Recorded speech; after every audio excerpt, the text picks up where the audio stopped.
The rain hammered against the floor-to-ceiling windows of Luminosa, one of Manhattan's most exclusive restaurants, creating a rhythmic backdrop to the tension simmering inside the private dining room on the third floor. Outside, the late autumn evening had painted New York City in shades of gray and amber, the streetlights reflecting off wet pavement like liquid gold. Victoria Romano, known to everyone in her world simply as Vic, sat at the head of an elegant mahogany table, her posture perfect, her dark eyes scanning the faces of the 5 men seated around her. At 27, she was the youngest person to ever control a significant territory in the city's underworld, a fact that both impressed and irritated the older generation in equal measure. She wore a tailored charcoal suit that cost more than most people's monthly rent, her dark hair pulled back in a sleek ponytail that emphasized the sharp angles of her face. There was something distinctly feline about Vic, the way she moved, the way she watched, the way she could go from perfectly still to decisive action in a heartbeat. "Let me understand this correctly," Vic said, her voice carrying the particular kind of quiet that made people lean in to listen. "You're telling me that the shipment route through Newark is compromised and your solution is to simply avoid it?" Thomas Reeves, her logistics coordinator and one of the older men at the table, shifted uncomfortably. "It's the safest option, Vic. The law enforcement presence has tripled in the last month, which is exactly why they won't expect us to use it," Vic interrupted smoothly. She tapped one perfectly manicured nail against the table. "They've increased presence anticipating that we'll redirect. So everyone redirects. The ports get congested. Mistakes happen. People get caught." She paused, letting the logic settle over the room like a blanket. "We stay the course, but we change the timing and the documentation. Marcus," she turned her gaze to the man seated at the far end of the table, almost as an afterthought. "You've been reviewing our shipping manifests. What did you find?" Marcus Chen looked up, slightly startled to be addressed directly. At 38, he was new to this world, only 3 months in, and it showed in everything from the way he sat a little too rigidly to the way his suit, while expensive, didn't quite fit the same way as the others. Where the veteran members of Vic's organization moved with predatory confidence, Marcus carried himself with the careful precision of someone still learning the rules. He had the kind of face that could disappear in a crowd. Average height, average build, dark hair starting to show touches of gray at the temples. His eyes, though, dark brown and unexpectedly intense, held something that the others had failed to notice: intelligence, and something else: calculation. "The manifests show a pattern," Marcus said, his voice steady despite the way everyone at the table turned to look at him with thinly veiled skepticism. "Every third shipment gets flagged for random inspection, but it's not random. They're targeting containers from specific companies." "We know this already," interrupted Vincent Calabresi, Vic's security chief, with barely concealed impatience, "which is why we rotate the company names." "You rotate them," Marcus agreed, "but you rotate them in a pattern. Same sequence every time. Anyone watching long enough would spot it." He pulled out a tablet, sliding it across the table toward Vic. "I've drafted a new rotation protocol, randomized, but with built-in safeguards so we can still track our own shipments." Vic took the tablet, her eyes scanning the document. For a long moment, the only sound was the rain and the distant murmur of the restaurant's main dining room below. Then she laughed. It wasn't a pleasant sound. It was sharp, dismissive, like crystal shattering on marble. "This is adorable," Vic said, setting the tablet down without finishing. "Marcus, you were recruited to analyze financial documents and keep our books clean. You spent your previous life in a corporate office playing with spreadsheets. This," she gestured at the tablet, "this requires understanding how things actually work on the street, the real world, not whatever sanitized version you studied in business school." Marcus's jaw tightened almost imperceptibly, but he said nothing. "With all due respect," Thomas interjected, though his tone suggested very little respect was involved. "Marcus has been helpful with the financial restructuring. Perhaps we should let him stick to what he knows." "Precisely my point," Vic said, leaning back in her chair. She regarded Marcus with the kind of benevolent condescension one might show a child who had just suggested a particularly naive solution to a complex problem. "You're a numbers man, Marcus. An accountant. You're here because you're good at making money look legitimate on paper, and that's valuable. Don't misunderstand me, but operational strategy? That's not your world." Marcus held Vic's gaze for a moment longer than was probably wise, then nodded slowly. "Understood," he said quietly, taking back the tablet. But Vic noticed something in his eyes, something that should have given her pause, had she been paying closer attention. Not hurt, not embarrassment, just noting, filing away, like someone keeping score. She turned her attention back to the broader group. "We proceed with the Newark route. Vincent, I want additional eyes on the ground. Nothing obvious, just enough to give us early warning if something goes wrong. Thomas, coordinate with our contacts in customs. The usual arrangements. The meeting continued for another 20 minutes, covering territory management, payment schedules, and a dozen other details that kept a complex organization running smoothly. Marcus participated minimally, speaking only when directly addressed, his responses concise and professional. When Vic finally dismissed the group, she added, "Marcus, stay for a moment." The others filed out, Vincent casting a curious glance back before closing the door. Suddenly, the spacious private dining room felt much smaller, the sound of rain much louder. Vic stood, walking to the window to look out at the city. From this height, Manhattan looked like a kingdom of light and shadow, a place where fortunes were made and lost between one heartbeat and the next. "I know what you're thinking," Vic said without turning around. "She's dismissive. She doesn't take me seriously." Marcus remained seated. "I wasn't thinking anything, Ms. Romano." "Please." Vic turned, a slight smile playing at her lips. "Call me Vic. We're not that formal here. And yes, you were thinking something. Everyone always is." She moved back to the table but didn't sit. Instead, she leaned against it, her posture casual but her eyes sharp. "Let me tell you a story, Marcus. When I was 23, barely older than a college graduate, my father died. Heart attack, sudden, no warning. And suddenly, everyone was looking at me to see if I would crumble, if I could possibly handle what he'd built." Marcus listened, his expression neutral but attentive. "I had men twice my age questioning every decision I made. I had rivals circling like sharks, waiting for me to make one fatal mistake. I had family members suggesting maybe I should step aside, let someone with more experience take over." Vic's voice hardened slightly. "So I learned very quickly that in this world, you don't get respect by asking nicely. You take it. You prove it. Every single day." "I understand," Marcus said. "Do you?" Vic studied him. "You came to us 3 months ago. Financial analyst, they said. Corporate background. Some trouble with your previous employer. Nothing criminal. Just unfortunate circumstances. Bad luck. Wrong place. Wrong time." She was fishing, Marcus realized, seeing how much he would reveal. "Something like that," he agreed. "The thing is, Marcus, everyone who ends up in this life has a story. Everyone has a reason they couldn't make it work in the legitimate world. And those reasons matter. They tell me who you are, whether I can trust you." "And can you?" Marcus asked quietly. "Trust me?" Vic was silent for a moment, then smiled.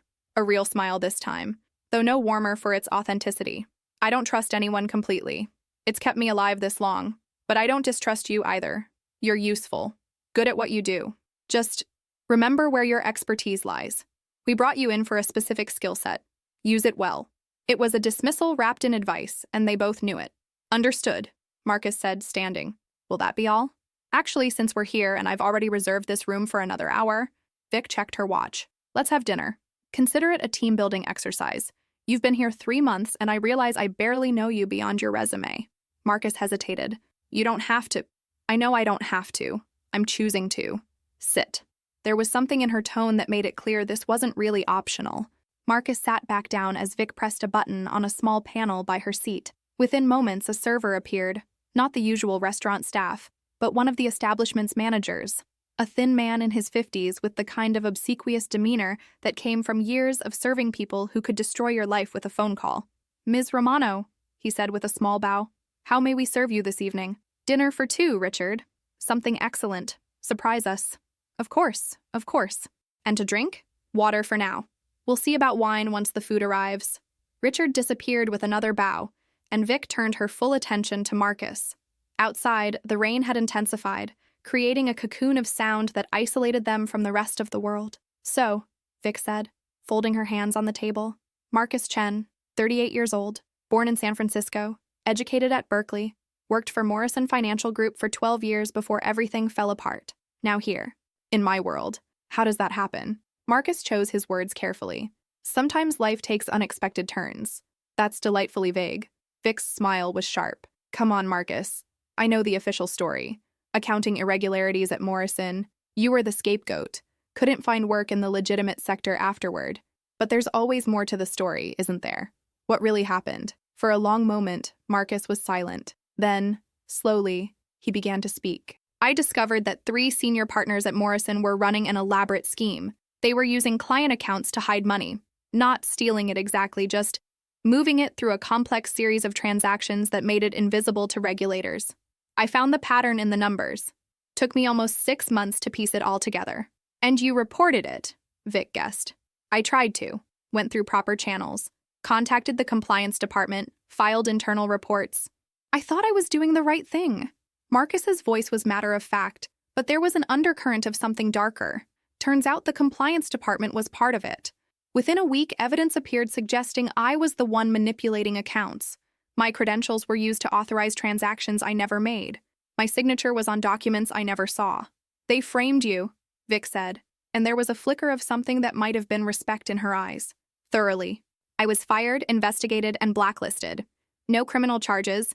They couldn't risk the scrutiny of a trial, but my career was finished. My reputation destroyed. I couldn't get a job managing a convenience store, much less working in finance again. So you ended up here. Your recruiter found me 8 months later. Said he'd heard I was good with numbers and needed work. I asked what kind of work. He was refreshingly honest about what your organization does. Marcus met Vic's eyes. I had a choice. Keep struggling, keep trying to rebuild a legitimate life that would never happen, or accept that sometimes the only way forward is through doors you never imagined walking through. Vic nodded slowly. That's more honest than most people get in their first 3 months. Usually, everyone tries to pretend they're just here temporarily, that they're going to go straight eventually. But you understand something important. This isn't a detour. This is the path now. Is that what you think? Marcus asked. That there's no going back? I know there's no going back. Not for me, anyway. I was born into this. My father, his father before him, this is the family business. But you? You had another life. Part of you probably still wonders if you could return to it. Could I? Vic shrugged. That depends on who you become here. Every choice you make in this world changes you. Some people can code switch, live in both worlds, keep themselves separate. Others? She shook her head. They discover they're better suited to this life than they ever were to the legitimate one. Before Marcus could respond, Richard returned with their first course. Seared scallops arranged artfully on a bed of saffron risotto, garnished with microgreens and a delicate citrus reduction. Appetizer, Richard announced. The chef selected our finest offerings for the evening. Bon appétit. He vanished again, a ghost in expensive shoes. They ate in silence for a few moments. The food was exceptional, the kind of culinary experience that justified Luminosa's 3-month waiting list for reservations. Unless, of course, you were someone like Vic, who could have a private dining room on an hour's notice. This is incredible, Marcus admitted. Richard knows better than to serve me anything less than perfection. Vic took another bite, then set down her fork. Can I ask you something? Your analysis earlier, about the shipping rotation patterns. You were right, weren't you? That vulnerability exists. Marcus hesitated.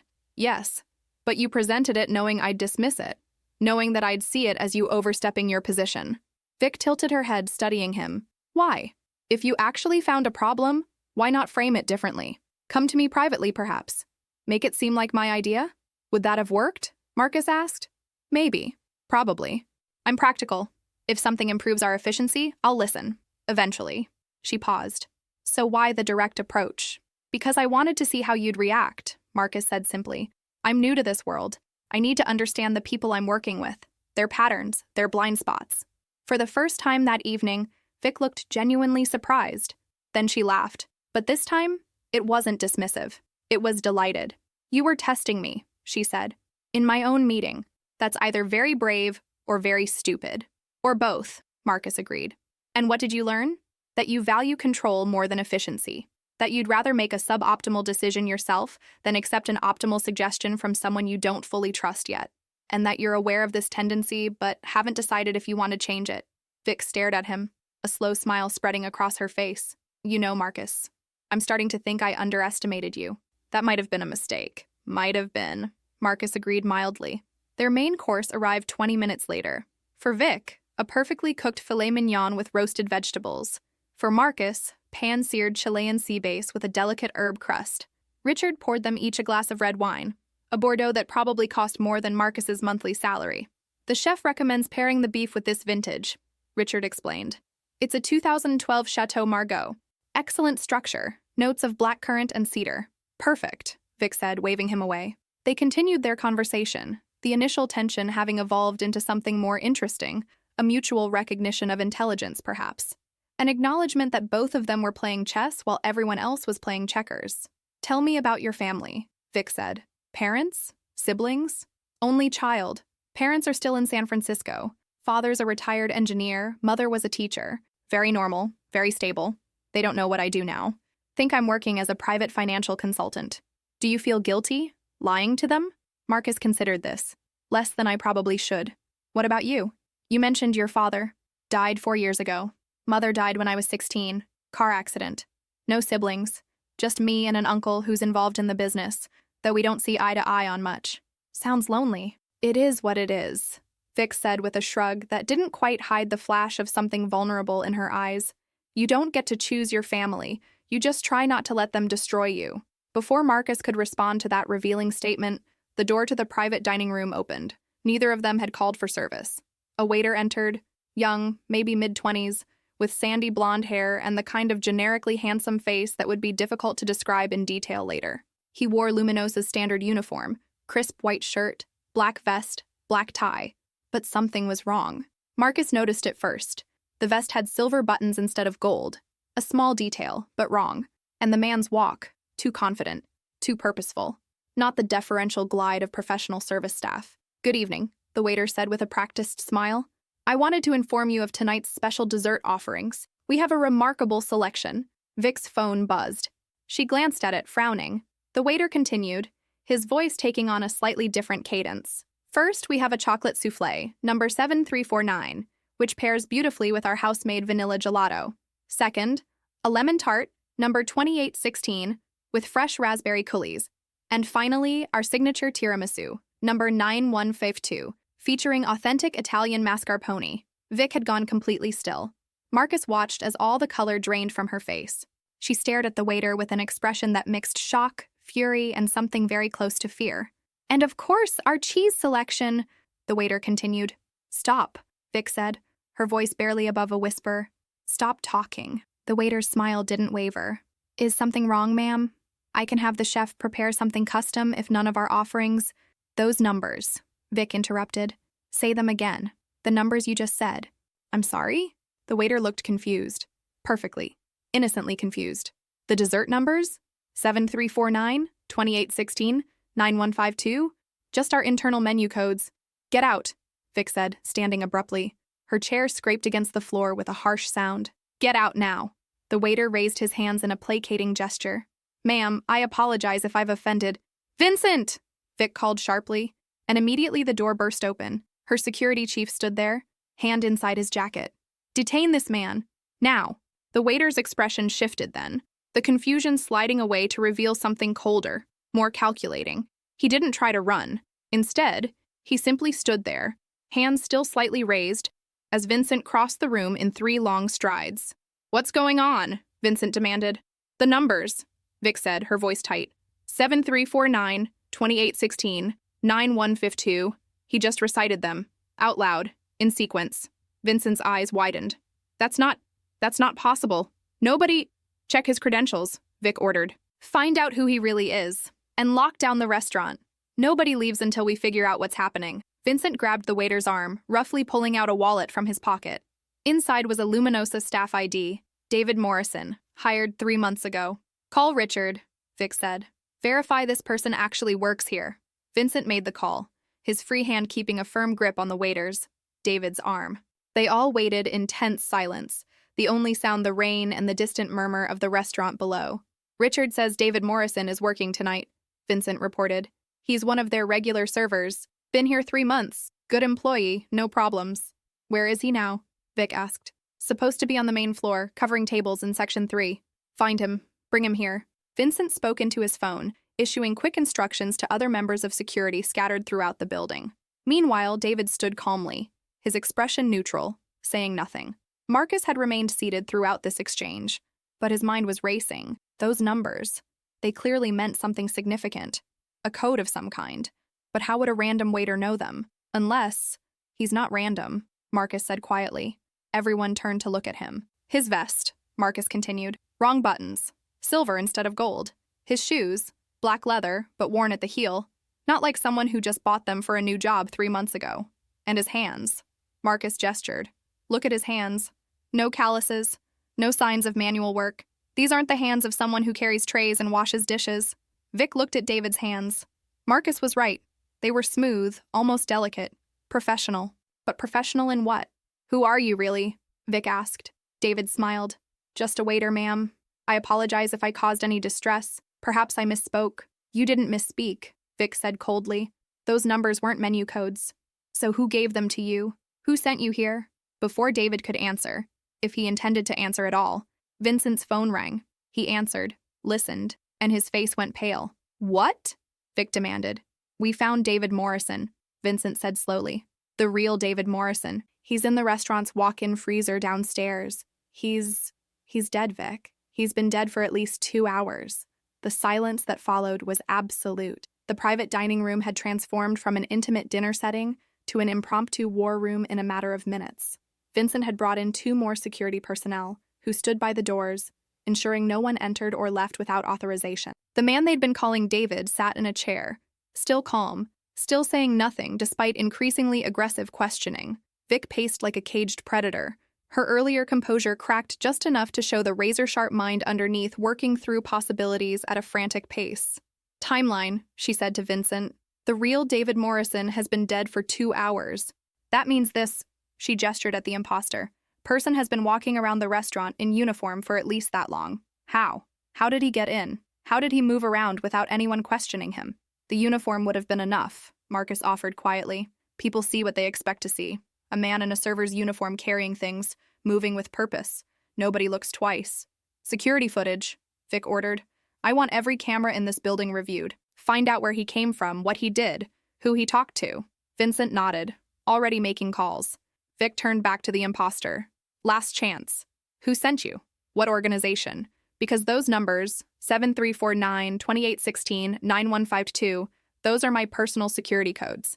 Codes that rotate weekly. Codes that only 3 people in this entire city should know. So either you're working for one of them, or someone leaked information that should have been impossible to leak. The man smiled. I'm just following orders, Ms. Romano. You understand how that works? Whose orders?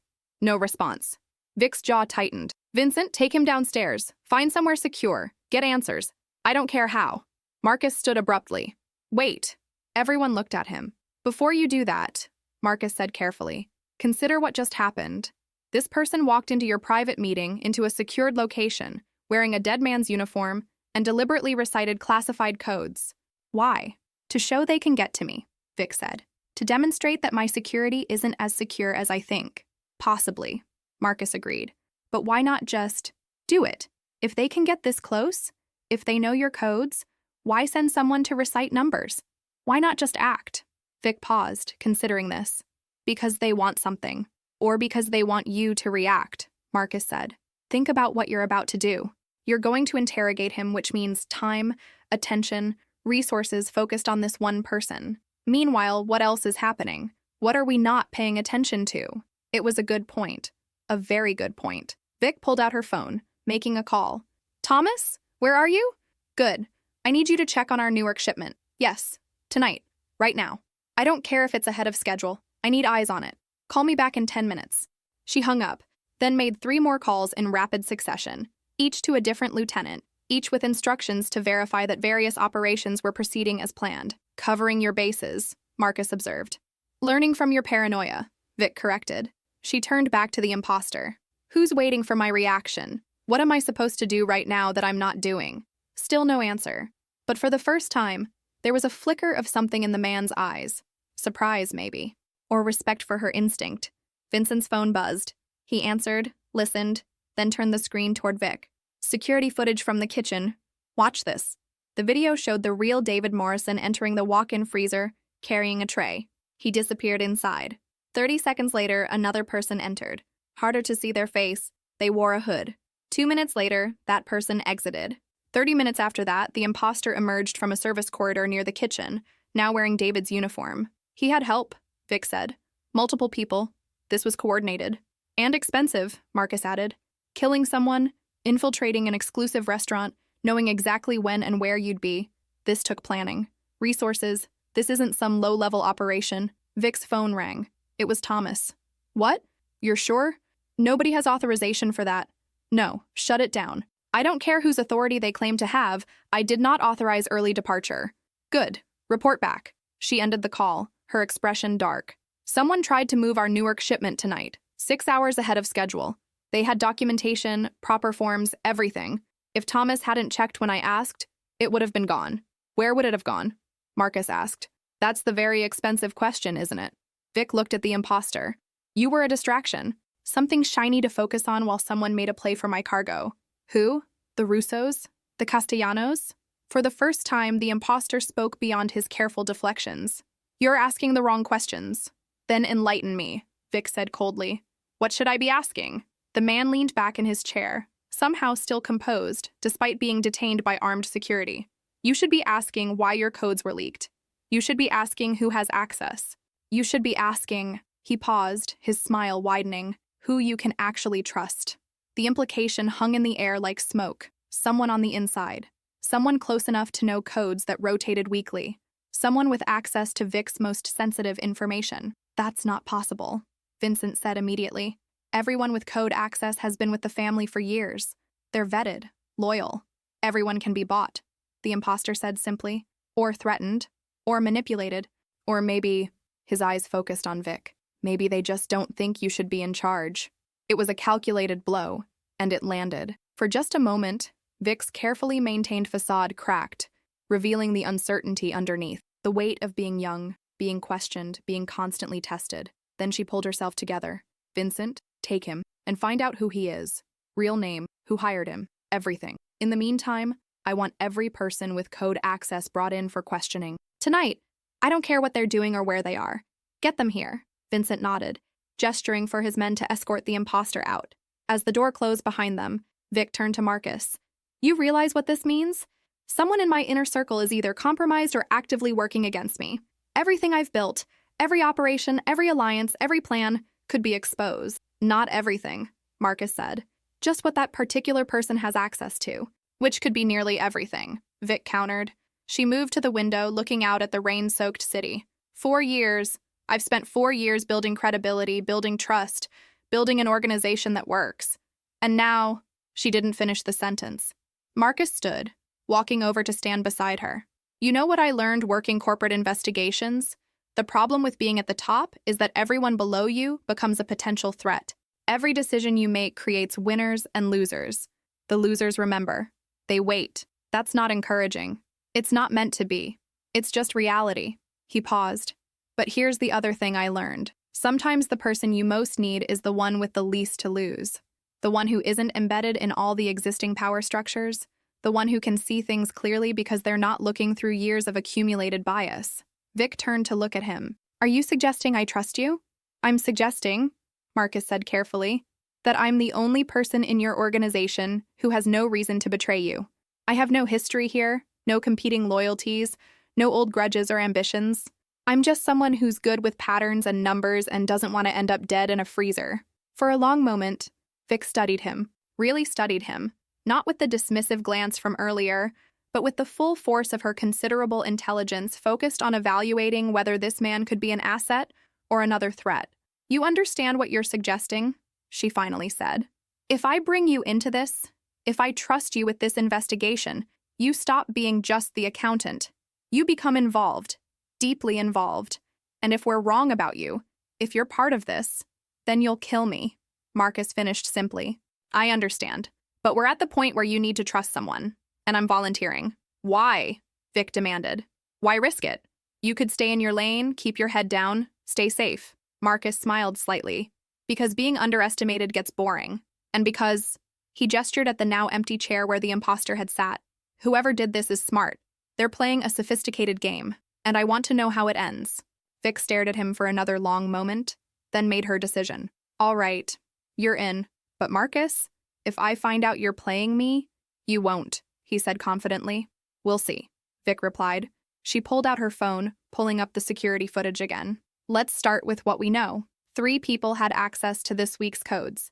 Me, my uncle Antonio, and Thomas. Thomas has been with my father since before I was born. Antonio is family. Both of them have more to lose than gain from betraying me. Unless they don't see it as betrayal, Marcus said. Unless they think they're saving the organization from what they see as weak leadership. The words hung between them. Brutal, but honest. You think someone wants me replaced, Vic said flatly. I think someone wants something. Whether that's you replaced or just destabilized enough to make them more powerful or something else entirely, that's what we need to figure out. Marcus looked at the security footage again. The person who entered the freezer, their height, build, the way they move. Can you identify them? Vic rewound the footage, watching carefully. The hood makes it impossible to see their face. But the height? Maybe 5'10", 5'11", average build, could be dozens of people. What about the tattoo? Marcus pointed at the screen. As the hooded figure reached up to open the freezer door, their sleeve pulled back slightly, revealing what looked like a symbol on their wrist. Vic zoomed in, but the image was grainy. I can't make it out clearly. Vincent will need to enhance this. But yes, that's something. A lead. Her phone buzzed. She glanced at it, frowning. Unknown number. Don't answer it, Marcus started to say, but Vic had already picked up. Yes? She listened, her expression growing darker with each passing second. When? How many people know? I see. No, I'll handle it personally. She hung up, and for the first time since Marcus had known her, Vic looked genuinely shaken. That was one of my contacts in the police department, she said quietly. A detective I keep on retainer. He called to warn me that Internal Affairs is investigating him, specifically investigating his connection to me. Someone fed them information. Detailed information about payments, meetings, exactly how the arrangement works. Which means whoever is doing this isn't just targeting me, Vic finished. They're systematically exposing my infrastructure, my contacts, my operations, my security. They're trying to dismantle everything. Marcus processed this. How many people knew about your police contact? Including me? 5, maybe 6. Names? Vic rattled them off, and Marcus noted that they were all members of her senior leadership, the people she trusted most. We need to move fast, Marcus said, before whoever this is makes their next move. But we also need to be smart. If we show our hand too early, they'll just adapt. Agreed. Vic squared her shoulders.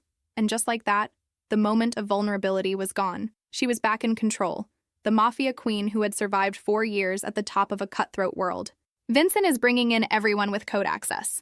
While he does that, you and I are going to go through every operation, every contact, every piece of information those people had access to. We're going to map out exactly what could be compromised and what's still secure. That could take all night, Marcus observed. Then it takes all night. Vic's smile was sharp and cold. Someone just declared war on me. They think I'm weak, vulnerable, easy to eliminate. They're about to learn exactly how wrong they are. She started for the door, then paused, looking back at Marcus. Earlier, I laughed at you, dismissed your intelligence, treated you like you were just another expendable piece on the board. I want you to know, she paused, choosing her words carefully. I was wrong, and I don't admit that often. I know, Marcus said. That's why it matters that you're saying it now. Their eyes met, and in that moment, something shifted. Not trust exactly, not yet, but the beginning of something, a recognition, an alliance. Let's go to work, Vic said. And as they left Luminosa's private dining room, walking past the concerned restaurant staff and into the rainy Manhattan night, neither of them noticed the figure watching from across the street. Someone who had been waiting for exactly this reaction. Someone who had a tattoo on their wrist. A symbol that, if they could have seen it clearly, would have answered many questions, but would have raised so many more. The Romano family's office occupied the top floor of a building in Manhattan's financial district. By 2 a.m, Marcus sat across from Vic, surrounded by 3 years of operational records spread across her mahogany desk. They'd been working for 4 hours straight, the rain still falling against floor-to-ceiling windows. Your Uncle Antonio had access to tonight's codes, Marcus said, reviewing his notes. Walk me through his position. Vic rubbed her temples, exhaustion showing around her eyes. Antonio is my father's younger brother, 62, been in this life since he was 18. When my father died, there were arguments about whether Antonio should take over instead of me. Arguments? Marcus raised an eyebrow. Nearly came to violence. Antonio thinks I'm too young, too inexperienced. We compromised. I run operations, he oversees international connections. But he's never accepted my leadership. Unless he thinks replacing you would strengthen the organization, Marcus said carefully. Unless he's convinced himself that removing you protects the family legacy. Vic stared out at the city. I've considered it. But acting against me would mean civil war. Antonio's smart enough to know that. What about Thomas, your logistics coordinator? Thomas worked for my father for 33 years. He was there when I was born. He's been nothing but loyal. Loyal to your father, Marcus corrected. But is he loyal to you? He pulled out a document. 3 months ago, Thomas recommended a strategy you vetoed. Look at the pattern. 6 times in the past year, he's made suggestions you overruled. Each time technically correct, but you saw longer-term risks. So either I'm paranoid or someone's using his frustration. Marcus finished. The door opened. Vincent entered without waiting, his expression grim. We have a problem. Thomas isn't answering his phone. I sent people to his apartment. He's not there. Neighbors said he left around midnight with a suitcase. The temperature in the room dropped. A suitcase, Vic repeated slowly. Thomas doesn't have any family. Where would he go? That's what concerns me, Vincent said. Vic, this happens the same night someone breaches your security, tries to steal cargo, and exposes your police contact. That's not coincidence. Vic stood pacing. Find him. Every contact we have. Hotels, airports, train stations. He can't have gotten far. Pull his financials. Already started, Vincent confirmed. But if Thomas has been planning this, he's had time to hide money, create false identities. Marcus looked up from his laptop. You found patterns in shipping. Can you find patterns in Thomas's movements? If I have his records, yes. But it'll take time. You have until sunrise, Vic said flatly. Vincent's phone buzzed. He answered, listened, then his face went pale. There's been an incident at our warehouse in Red Hook. Someone set a fire, destroyed our main server backup, all physical records stored there, 3 years of documentation, gone. Tonight? Vic demanded. While we were all here? 30 minutes ago. Marcus stood. They're destroying evidence, covering their tracks. Vic grabbed her coat. Vincent, stay here. Keep investigating Thomas. Marcus, you're with me. We're going to Red Hook. The drive to Red Hook took 40 minutes. Vic drove her armored Mercedes through rain-slick streets, crossing the Brooklyn Bridge as dawn began to gray the eastern sky. You handle yourself well in a crisis, Vic said, breaking the silence. That's not normal accountant behavior. Marcus was quiet, then made a decision. There's more to my background than you were told. I worked as a forensic accountant for the FBI for 6 years before going private sector. I helped investigate financial crimes, money laundering, fraud, corruption. The car swerved slightly. You're former FBI and you didn't mention this? Your recruiter knew.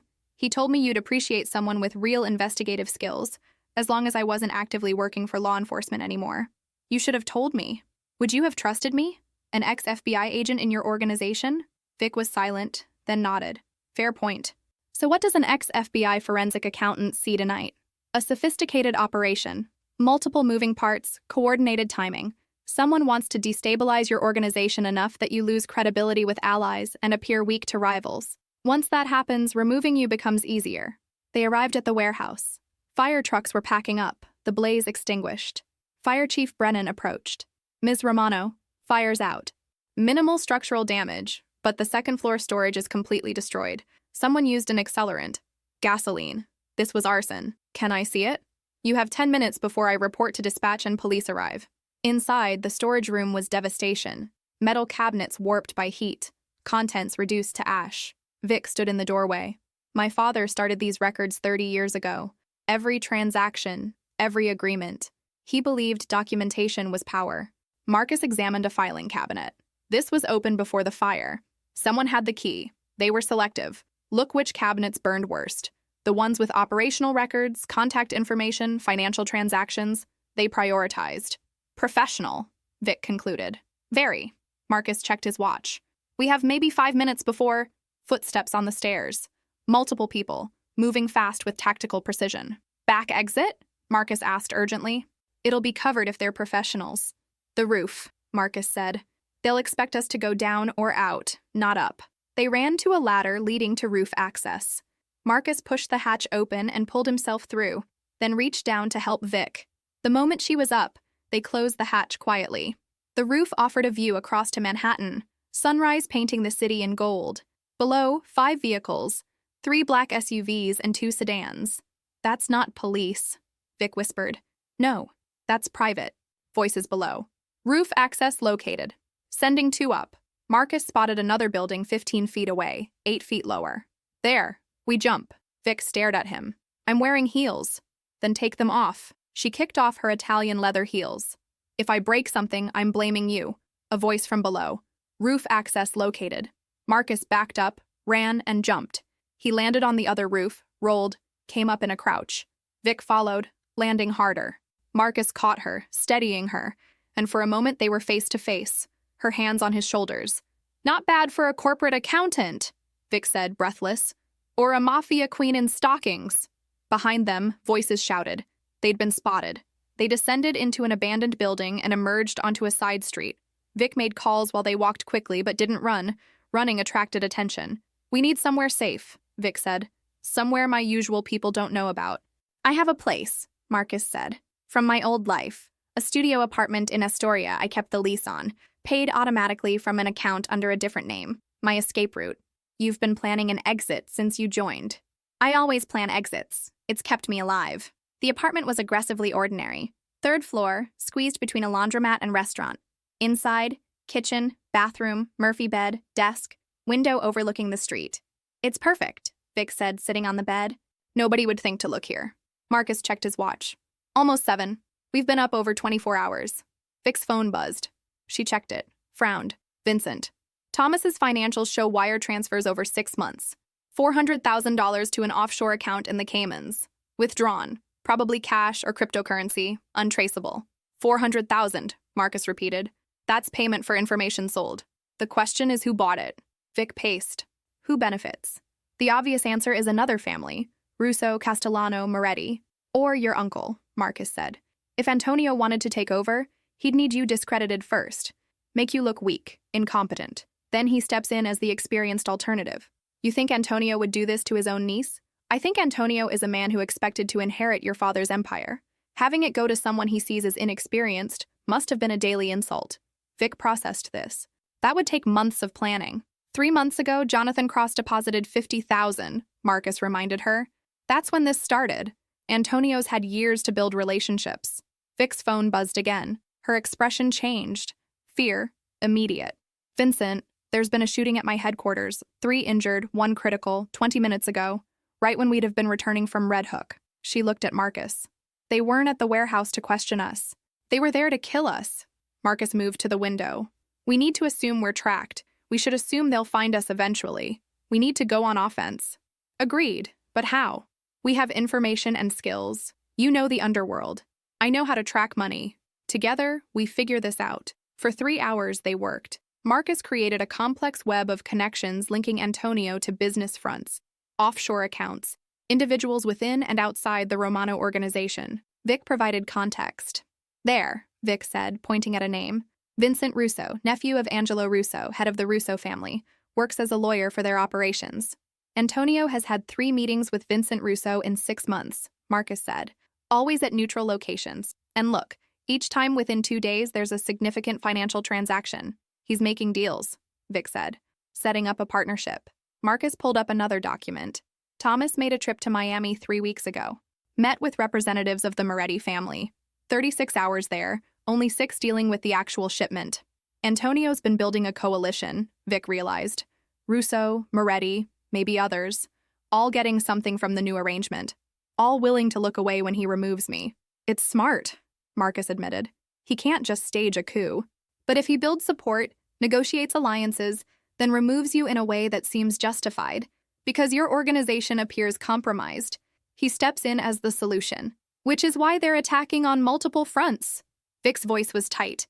"Building a case that I'm incompetent. When Antonio makes his move, he points to all this as evidence change is necessary." She moved to the window, hands clenched. "He's been planning to kill me, my uncle, my father's brother. We have evidence, financial records, meeting logs, but it's not enough. We need more. Proof of his negotiations. Evidence of his involvement in tonight's attacks." Vic's eyes hardened. "We go on offense. We make him think he's won, that I'm broken. While he's confident, we get close enough to find proof. How? We break into his penthouse."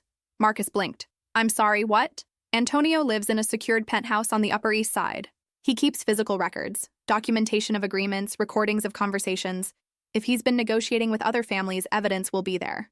Breaking into a mob boss's home is exactly what he won't expect," Vic finished. "He thinks I'm defensive, hiding. The last thing he'll anticipate is me walking into his home." Marcus smiled slowly.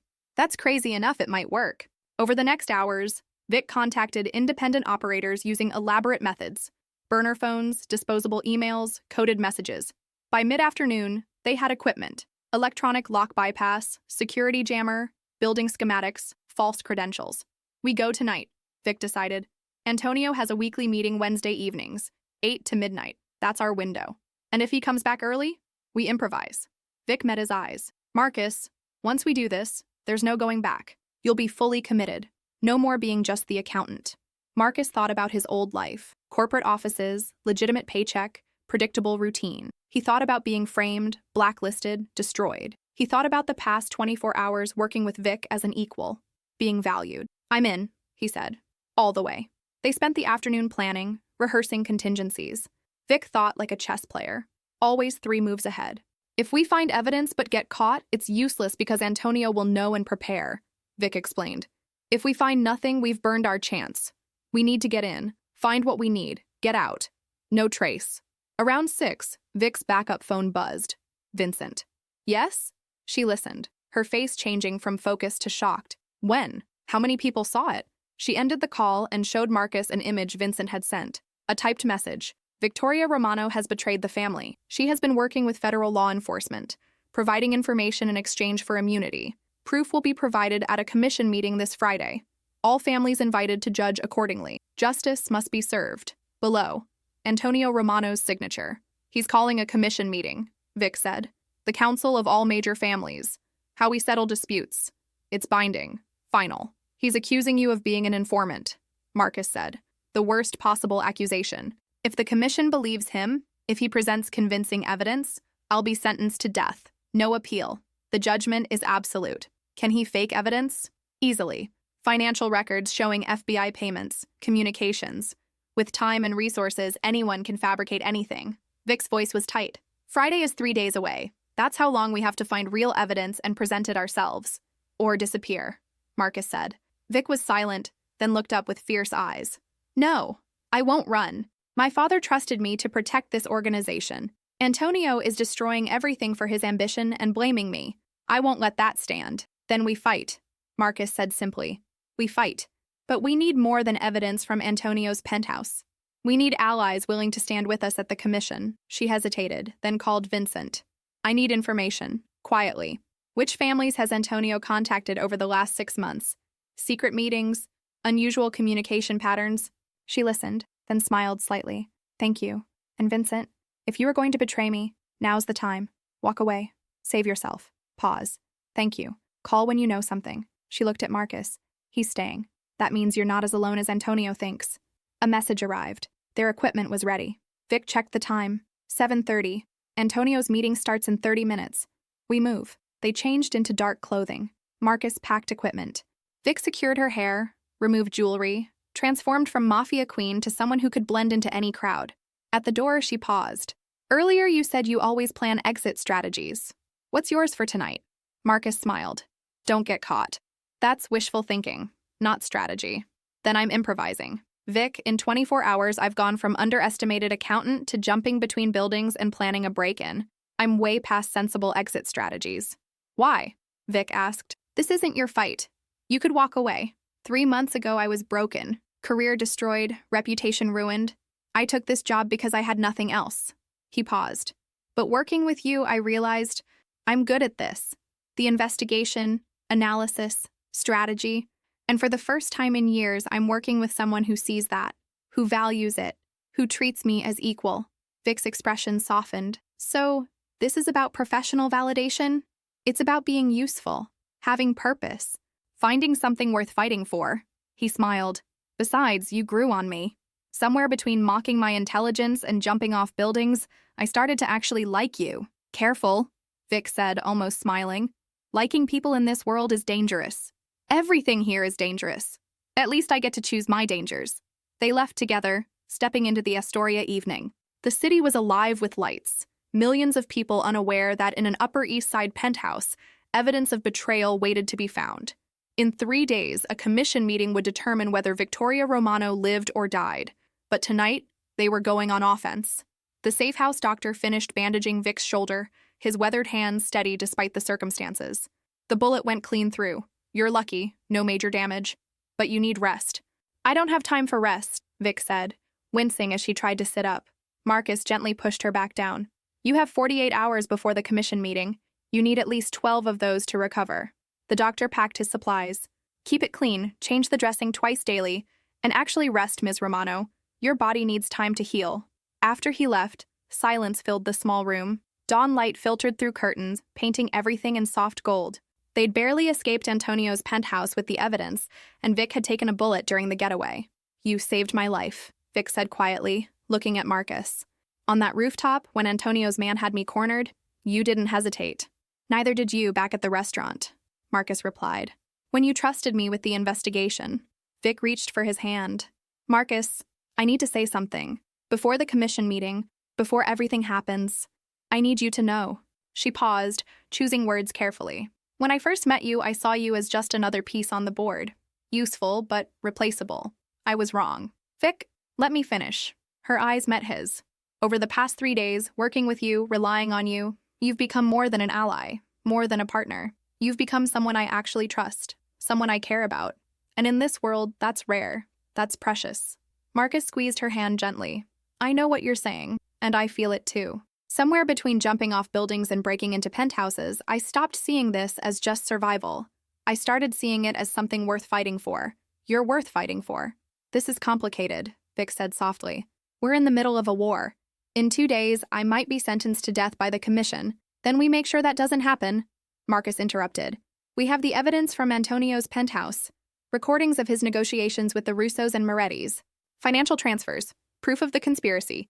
We present it to the commission and we make them listen." "And after?" Vic asked. "If we survive this?"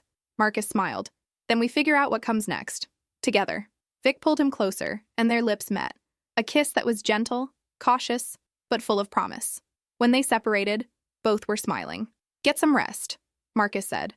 "I'll review the evidence. Prepare our presentation. When you wake up, we'll rehearse exactly what to say at the commission." "Marcus?" Vic called as he moved toward the door. "Thank you. For staying. For believing in me when I didn't believe in myself. Always," he replied simply. The commission met in a neutral location, a private room at an exclusive club in Midtown Manhattan. Representatives from 5 major families sat around an oval table. The Russos, Castellanos, Morettis, Lombardis, and Romanos. Antonio sat at one end, confident and composed. Vic sat at the other, Marcus beside her. The mediator, Don Salvatore Lombardi, 80 years old and respected by all families, called the meeting to order. "We are here to address serious accusations. Antonio Romano claims his niece Victoria has betrayed this commission by working with law enforcement. Victoria claims Antonio has conspired to remove her through deception and violence. Both are grave charges. We will hear evidence from both parties, then render judgment." Antonio stood first. "Thank you, Don Lombardi. What I present today brings me no pleasure. Victoria is family. But family doesn't exempt anyone from justice." He produced documents. "These are financial records showing regular payments from an FBI account to Victoria's personal holdings. These are communications suggesting she provided operational information in exchange for immunity." Murmurs around the table. Several representatives leaned forward, examining the documents. Vic remained calm. She'd expected this. "These documents prove that under Victoria's leadership, the Romano family has been compromised," Antonio continued. "Our operations have been exposed, our people arrested, our security breached. She's too young, too inexperienced, and now we know, too corrupt. For the good of all families, I propose she be removed and face appropriate consequences." Angelo Russo nodded. "The evidence seems clear." "It does," agreed Marco Moretti. Don Lombardi turned to Vic. "You may present your defense." Vic stood slowly, her shoulders still healing but her voice strong. "Thank you. Antonio is correct about one thing. Our organization has been compromised. But not by me. By him." She nodded to Marcus, who connected his laptop to the room's display screen. "Over the past 6 months, Antonio has been systematically negotiating with other families to build a coalition," Vic explained. "His goal wasn't to protect the Romano family. It was to seize control by discrediting me." Marcus played the first recording, Antonio's voice clear and unmistakable. "Once Victoria is removed, the Romano territories will be open for renegotiation. The Russos get the waterfront operations, the Morettis get the financial district connections. Everyone benefits from new leadership." Angelo Russo's face went pale. "This recording was made 4 months ago," Vic continued. "Antonio met with Vincent Russo, Angelo's nephew, at a restaurant in New Jersey. They discussed how to destabilize my organization and make it appear I was incompetent." Marcus played a second recording. "The key is patience. We create incidents that make Victoria look weak. Her people lose faith. The commission questions her judgment. Then we present evidence of betrayal. Doesn't matter if it's real, just needs to be convincing." "That's Antonio's voice," Don Lombardi confirmed. "Continue." The fake waiter who breached my security, hired by Antonio? Vic said.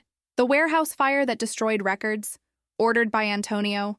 The shooting at my headquarters, Antonio's people.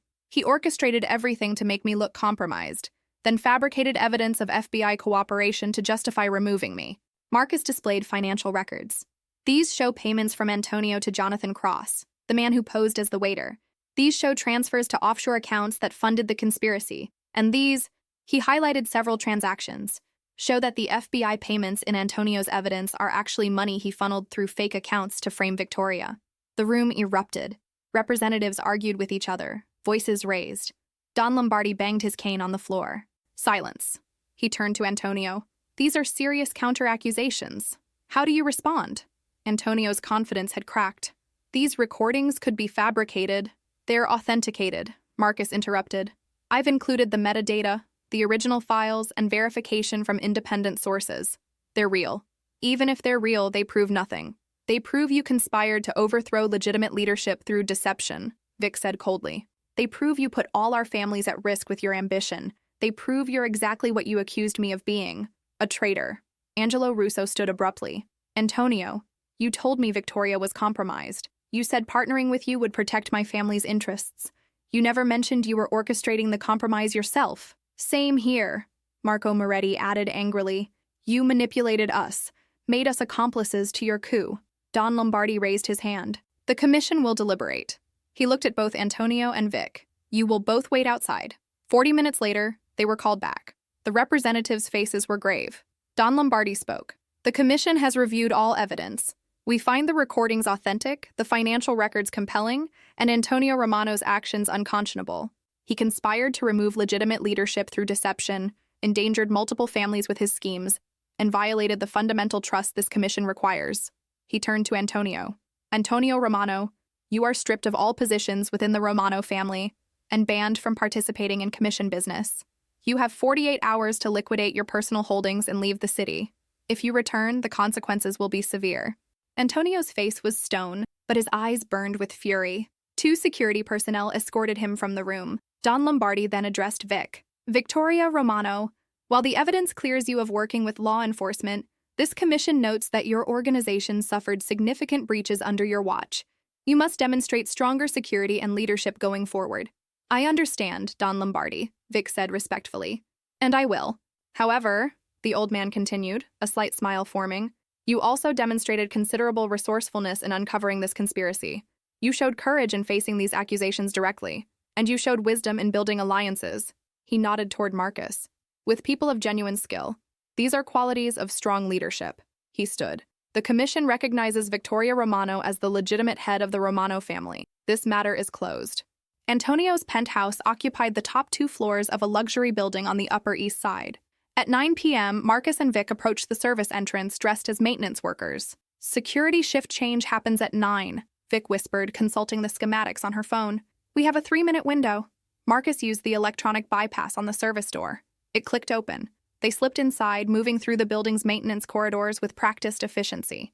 The penthouse's private elevator required a keycard. Marcus pulled out the duplicates their contact had provided. The elevator rose silently. Once we're inside, we have maybe 90 minutes before Antonio's meeting ends, Vic said. His office is on the upper level. That's where he keeps physical records. The elevator doors opened directly into Antonio's penthouse. Luxury surrounded them. Marble floors, original artwork, floor-to-ceiling windows overlooking Central Park. They moved quickly to the spiral staircase leading to the upper level. Antonio's office was exactly where Vic remembered, a wood-paneled room with a massive desk, filing cabinets, and a wall safe. The safe, Vic said, pointing. That's where he'll keep anything truly sensitive. Marcus approached it, examining the digital lock. This is military-grade security. It'll take time. Then get started. I'll search the filing cabinets. For 30 minutes, they worked in tense silence. Marcus connected a device to the safe's lock, running decryption algorithms. Vic carefully photographed documents from the cabinets, meeting notes, financial records, contact lists. Got something, Vic said. Look at this. Meeting notes from 6 weeks ago. Antonio, Vincent Russo, and Marco Moretti discussing transition of leadership in the Romano family. They're literally planning my removal. Photograph everything, Marcus said, still working on the safe. We need irrefutable evidence. The safe clicked open. Inside, recording devices, USB drives, more documents. Marcus grabbed a USB drive, plugging it into his laptop. Audio files. Dozens of them. He played one. Antonio's voice filled the room. Once Victoria is removed, we renegotiate all territories. Russo gets the waterfront, Moretti gets financial district access. Everyone benefits from new leadership. That's dated 4 months ago, Vic said, her voice tight. He's been planning this for months. Marcus copied the files. This is it. This is the proof we need. Suddenly, Vic's phone buzzed. A text from Vincent. Antonio left his meeting early, heading home. Get out now. We need to move, Vic said urgently. They grabbed what they could, rushing toward the elevator. But as they reached it, they heard voices. Antonio entering his penthouse below. Stairs, Marcus hissed, pointing to an emergency exit. They raced down the service stairs, but Antonio must have noticed something wrong. An alarm blared through the building. They burst onto the street, running toward where Vic had parked a backup car. Behind them, Antonio's security team poured out of the building. This way, Vic led them through an alley. Gunfire cracked, not aimed to kill, but to corner them. Marcus pulled Vic behind a dumpster. We can't outrun them. Then we outsmart them. Vic made a quick call. Vincent, we're compromised. Need extraction. Upper East Side, Madison Avenue. They moved through connected alleyways, using the urban maze to their advantage. More security appeared from side streets. Antonio had called in reinforcements. At Madison Avenue, a car screeched to a stop. Vincent at the wheel. Get in! They dove into the back seat. Vincent accelerated, weaving through traffic. Behind them, 2 SUVs gave chase. Did you get it? Vincent asked. We got it, Marcus confirmed, holding up the USB drive. Recordings, documents, everything. A bullet shattered the rear window. Vic pushed Marcus down, covering him. She winced, blood spreading across her shoulder. You're hit, Marcus said, horrified. It's not bad, just grazed me. But her face was pale. Vincent drove expertly, losing their pursuers in Central Park's winding roads. 20 minutes later, they arrived at a safe house in Queens, not one of Vic's usual locations, but a backup Vincent had prepared. Inside, Marcus helped Vic to a couch. We need a doctor. Already called, Vincent said. He'll be here in 10 minutes. Vic, are you okay? I'll survive, Vic said through gritted teeth. Did we lose them? For now, but Antonio knows you have evidence. He'll be desperate. Vincent looked at the USB drive. Is it really enough? Marcus connected it to his laptop, reviewing files. It's more than enough. Antonio negotiating with rivals, planning Vic's removal, orchestrating the attacks. It's all here. The commission will have no choice but to act. The commission meeting is in 2 days, Vic said.